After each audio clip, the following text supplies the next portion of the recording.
Welcome to Daily Life Connection as we continue to explore who God is and how that impacts our daily lives. Today I want to begin in Isaiah chapter 40 and verse 11. And the prophet writes, speaking of God, "He will feed his flock like a shepherd. He will gather the lambs in his arms. He will carry them in his bosom, close to his heart, and gently lead, and gently lead." Today, let's talk about the gentle God. The gentle God. God is powerful, and God is just, and God is holy, and all of those things, which in some ways feel like they kind of put God out of our reach. He's so far beyond us that it's almost hard to relate to him. But the scriptures also tell us that he is gentle. He's gentle. He's not going to overwhelm us. He's not going to overpower us. He's not going to intimidate us. He's going to be gentle with us. Now, that's a wonderful characteristic. You know, when I think about raising our children and so on, I look back and I wish I had been more gentle sometimes in my correction and my training and disciplining of my children. And I think, and this is not an excuse, but I think one of the reasons that we sometimes aren't gentle with one another is because we feel a desperation to get it fixed. We see the consequences of bad choices that maybe they're making, and we feel desperate to save them from that, desperate to get them on the right track, and so we're not as gentle in our connection and communication as we could be. But you see, that's never God's problem. God isn't anxious about us.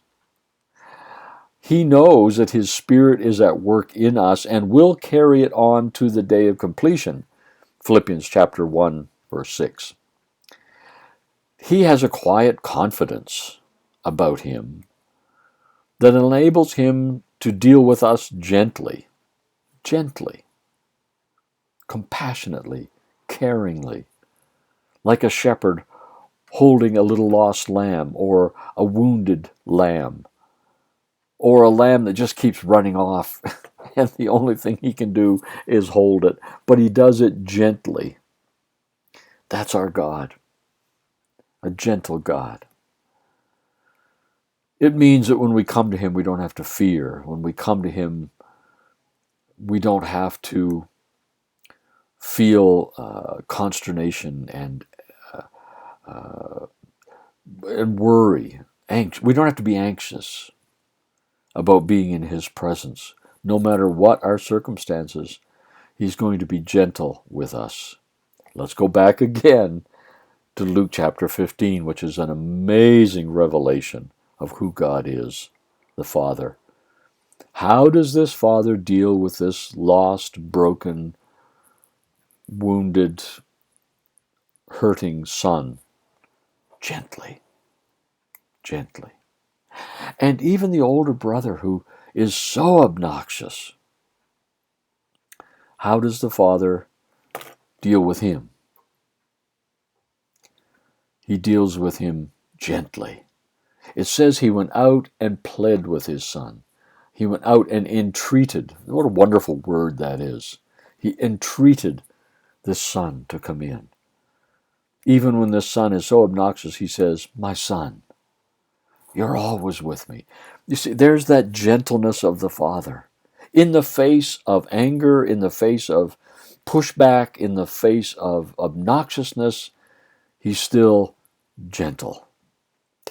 I can guarantee you today that if you come to him and to his presence in your prayers or whatever it may be, you are going to find a God who will deal with you gently.